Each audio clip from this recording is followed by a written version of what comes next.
നമ്മൾ മലയാളികളുടെ ഒരു വികാരമാണ് ഭക്ഷണത്തിൽ ബീഫും പൊറാട്ടയും. ഒരു കൊച്ചു കുഞ്ഞിനോട് ചോദിച്ചു കഴിഞ്ഞാൽ പോലും അവർ പറയും, ഓ അതെനിക്ക് ഭയങ്കര ഇഷ്ടമാണ്, എനിക്ക് ഒഴിവാക്കാൻ പറ്റാത്ത ഒരു സാധനമാണ്, എപ്പോൾ കിട്ടിയാലും ഞാനത് കഴിക്കും എന്നുള്ളൊരു സംസാരമായിരിക്കും നമുക്ക് ചുറ്റും നമ്മൾ കേൾക്കുന്നുണ്ടാവുക. പക്ഷേ ഈ ബീഫും പൊറാട്ടയും നമ്മൾ സ്ഥിരമായിട്ട് കഴിച്ചു കഴിഞ്ഞാൽ എന്തൊക്കെ ബുദ്ധിമുട്ടുകൾ ഉണ്ടാവും നിങ്ങൾ എപ്പോഴേലും ചിന്തിച്ചിട്ടുണ്ടോ? ബീഫ് എന്ന് പറയുമ്പോൾ നമുക്ക് ഹെൽത്തി ആയിട്ടുള്ളതാണ്, പക്ഷേ ഒരു ക്വാണ്ടിറ്റി ഇൻക്രീസ് ആവുന്ന സമയത്ത് നമ്മളെ ബോഡിക്ക് ലോഡ് വരും, അതിൻ്റെതായ സിംറ്റംസും ഇഷ്യൂസും ശരീരം തന്നെ ക്രിയേറ്റ് ചെയ്യുന്നുണ്ട്.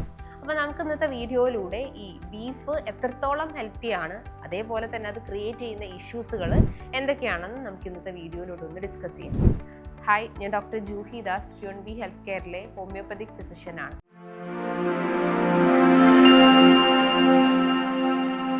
ബീഫ് ആൻഡ് പൊറോട്ട കോമ്പിനേഷൻസ് മിക്ക ആളുകളും ഹോട്ടലിൽ ചെന്ന് കഴിഞ്ഞാൽ ട്രൈ ചെയ്യുന്ന ഒരു ഐറ്റമാണ്. മിക്ക ആളുകൾക്ക് അത് ഒഴിവാക്കാൻ പറ്റാത്തതായിട്ടുള്ള ഒരു ഫുഡ് ഐറ്റം തന്നെയാണ്. ഒരു വികാരം അല്ലെങ്കിൽ നമുക്കൊരു ഇമോഷൻ എന്നൊക്കെ പറയാം. വൈകുന്നേരങ്ങളിൽ നമ്മളൊരു വർക്കൊക്കെ കഴിഞ്ഞ് പോകുമ്പം ആരെങ്കിലും ഇപ്പോൾ ഫ്രണ്ട്സൊക്കെ നമ്മളിപ്പോൾ ചോദിക്കും, ഒരു ബീഫും പൊറോട്ടയും കഴിക്കാൻ പോയാലെന്ന് ചോദിക്കുമ്പോൾ നമ്മളെല്ലാവരും പോവും. ഇതാണ് നമുക്ക് ചുറ്റും നമ്മൾ ഡെയിലി കണ്ടുകൊണ്ടിരിക്കുന്നത്. അപ്പം നമുക്ക് കഴിക്കുന്നത് കൊണ്ട് തെറ്റൊന്നുമില്ല. നമ്മൾ സ്ഥിരമായിട്ട് ഒരു ഭക്ഷണം കഴിച്ചു കഴിഞ്ഞാലാണ് അത് ഹെൽത്ത് ഇഷ്യൂസ് ക്രിയേറ്റ് ചെയ്യുന്നത്. നമ്മളിപ്പോൾ ഒരു 100 ഗ്രാം വേവിച്ചിട്ടുള്ള ഒരു ബീഫ് എടുത്തു കഴിഞ്ഞാൽ കലോറിഫിക് വാല്യൂ നോക്കുമ്പം ഒരു 200 മുതൽ 250 വരെയാണ് അതിൻ്റെ കലോറിക് വാല്യൂ പറയുന്നത്. അതിനോടൊപ്പം തന്നെ അതിൽ ഫൈബർ ക്വാളിറ്റി ഇല്ല, കാർബോഹൈഡ്രേറ്റ്സിൻ്റെ പെർസെൻറ്റേജും ഇല്ല. പ്രോട്ടീൻസ് ആണ് മേജറും. ഒരു 13 ഗ്രാം പ്രോട്ടീൻസ് അടങ്ങിയിട്ടുണ്ട്.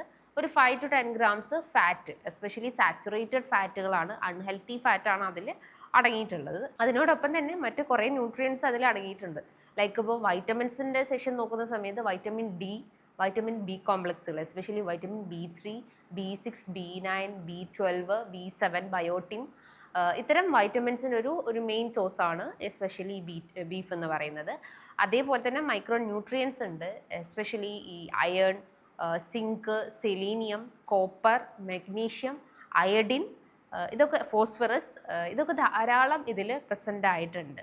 അപ്പം ഇത്രയും ക്വാളിറ്റി ഉള്ളത് കൊണ്ട് തന്നെ നമ്മൾ ചിന്തിക്കും, പിന്നെ ഡെയിലി ഇത് കഴിച്ചു കഴിഞ്ഞാൽ നമുക്ക് വേറെ ഒന്നും കഴിക്കേണ്ട ആവശ്യമില്ലല്ലോ എന്നായിരിക്കും. പക്ഷേ ഇതിൻ്റെ ഒരു ഡീമെറിറ്റ്സ് നോക്കുന്ന സമയത്ത് ഇതിലെ ഫാറ്റ് കണ്ടൻ്റ് ആണ്. അതിൽ അൺഹെൽത്തി ഫാറ്റാണ് മേജർ സോഴ്സും എന്ന് പറയുന്നത്. അപ്പോൾ അൺഹെൽത്തി ഫാറ്റ്സ് ഉണ്ടാകുമ്പം ശരീരത്തിൽ എന്തൊക്കെ ക്രിയേറ്റ് ചെയ്യും? രക്തക്കുഴലുകൾ അടിഞ്ഞുകൂടി ചെന്നിട്ട്, അല്ലെങ്കിൽ രക്തക്കുഴലിലെ ആ ഒരു വെസൽസിൽ അല്ലെങ്കിൽ അതിൻ്റെ ലൈനിങ്ങിൽ പോയി ഇത് അടിഞ്ഞു കൂടിയിട്ട് ആ രക്തം ഓടുന്നത് കുറയ്ക്കും, അല്ലെങ്കിൽ സർക്കുലേഷൻ സ്ലോ ആക്കിയിട്ട് അവയവങ്ങളിലേക്ക് എത്തിക്കുന്ന ബ്ലഡ് ഫ്ലോൻ്റെ അളവ് കുറഞ്ഞു പോകും. അപ്പോൾ ഓർഗൻ ഫെയിലിയർ വരും, സ്ട്രോക്ക്, ഹൃദ്രോഗത്തിൻ്റെ പ്രശ്നങ്ങൾ വരും, കൊറോണറി ആർട്ടറി ഡിസീസ് അല്ലെങ്കിൽ ഹാർട്ട് ഡിസീസ്, കാർഡിയക് അറസ്റ്റ് പോലത്തെ ഇഷ്യൂസ് വരാവുന്നതാണ്. ബ്രെയിൻ സപ്ലൈ കുറഞ്ഞു പോയിട്ട് നമുക്ക് സ്ട്രോക്ക് ക്രിയേറ്റ് ചെയ്യാവുന്നതാണ്. Fatty liver, diabetes, PCOD, thyroid, ഇതെല്ലാം എഫക്റ്റ് ചെയ്യുന്നത് മെയിൻ കോസ് എന്താണ്? ഇതിൽ ഈ ഫാറ്റ് കണ്ടൻ്റ് ആണ്. അതിനോടൊപ്പം തന്നെ ഇത് ശരീരത്തിലെ ബാഡ് കൊളസ്ട്രോൾ ലെവലിന് കൂട്ടും, എസ്പെഷ്യലി LDL, ലോ ഡെൻസിറ്റി ലിപ്പോപ്രോട്ടീൻസ് എന്ന ആ ഒരു കൊളസ്ട്രോൾ ലെവലിനെ ഇൻക്രീസ് ആക്കാനും ട്രൈഗ്ലിസറൈഡ് ലെവൽ കൂടാനും ഒക്കെ സാധ്യതകൾ കൂടുതലാണ്. പക്ഷേ ഇതിൻ്റെ ഒരു ബെനിഫിറ്റ് സൈഡ് നോക്കുമ്പം ഇതിൽ major source especially iron content കൂടുതലാണ്. ഇപ്പോൾ കുട്ടികൾക്കൊക്കെ രക്തക്കുറവിൻ്റെയൊക്കെ ഇഷ്യൂസ് വരികയാണെങ്കിൽ കുട്ടികൾക്ക് ആഴ്ചയിൽ ഒരു 2 ദിവസമൊക്കെ നന്നായിട്ട് ബോയിൽ ചെയ്ത് പെപ്പറൊക്കെ ആഡ് ചെയ്ത് മഞ്ഞളൊക്കെ ഇട്ടിട്ട് കുട്ടികൾക്ക് കൊടുക്കാവുന്നതാണ്. അയൺ കണ്ടൻറ്റ് ഉള്ളതുകൊണ്ട് തന്നെ അനീമിയ, രക്തക്കുറവിൻ്റെ വിളർച്ചയുടെ പ്രശ്നങ്ങൾ മറികടക്കാൻ ഇത് സഹായിക്കുന്നതാണ്.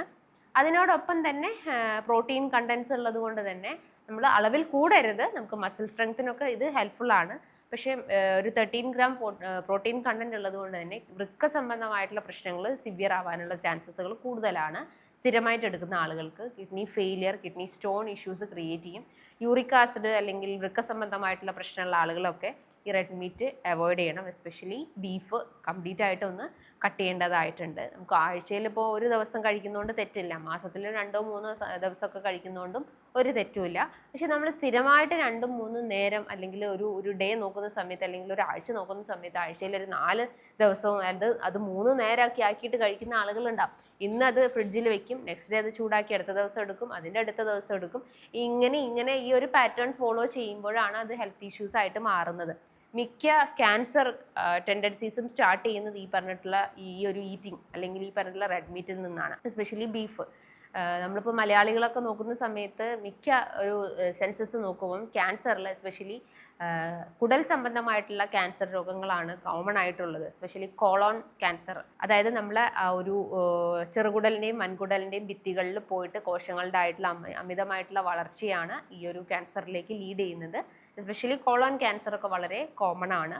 അതിൻ്റെ റൂട്ട് കോസ് എന്ന് പറയുന്നത് ഇത്തരം red meat, especially beef items ഒക്കെ ഡെയിലി കഴിക്കുന്ന ആളുകൾക്കാണ് ഇഷ്യൂസ് വരുന്നത്.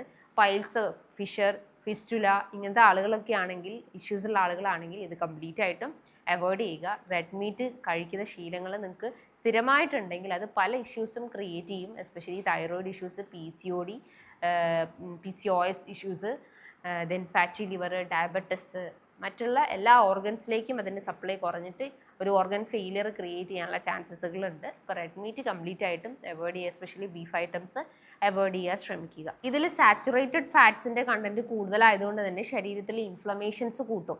എസ്പെഷ്യലി ജോയിൻസിലുണ്ടാവും, സ്കിന്നിലുണ്ടാവും, ഓർഗൻസിലൊക്കെ ഈ ഒരു ഇൻഫ്ലമേഷൻ, നീർക്കെട്ടുകൾ വർദ്ധിച്ചിട്ട് നമുക്ക് ശരീരഭാരം കൂടി വരും. അതിൻ്റേതായ ബുദ്ധിമുട്ടുകൾ, ശരീരവേദന, ഒരു കടച്ചിൽ, ഗട്ട് റിലേറ്റ് ചെയ്തിട്ടുള്ള ഇഷ്യൂസൊക്കെ ക്രിയേറ്റ് ചെയ്യാനുള്ള ചാൻസസുകൾ കൂടുതലാണ്.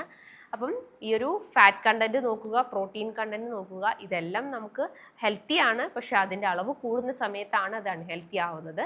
അപ്പം അതിൻ്റെ ഇൻടേക്ക് പരമാവധി കുറയ്ക്കുക. ആഴ്ചയിൽ ഒരു ദിവസം, മാസത്തിൽ 2-3 വട്ടമൊക്കെ കഴിക്കുന്നതുകൊണ്ട് തെറ്റൊന്നുമില്ല. പിന്നെ കഴിക്കുന്ന സമയത്ത് നന്നായിട്ട് ബോയിൽ ചെയ്ത് പെപ്പർ, മഞ്ഞൾ കാര്യങ്ങളൊക്കെ മിക്സ് ചെയ്ത് കഴിക്കുന്നതാണ് കുറച്ചുകൂടി ഹെൽത്തി ആയിട്ടുള്ളത്.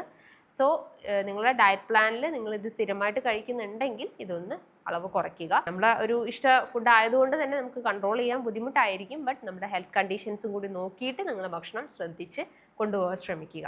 സോ ഇതുമായി ബന്ധപ്പെട്ട് എന്തെങ്കിലും ഡൗട്ട്സ് കാര്യങ്ങളൊക്കെ ഉണ്ടെങ്കിൽ താഴെ കാണുന്ന നമ്പറിൽ കോൺടാക്ട് ചെയ്യാവുന്നതാണ്. നല്ലൊരു ഹെൽത്ത് ടോപ്പിക്കുമായി വീണ്ടും കാണാം. താങ്ക്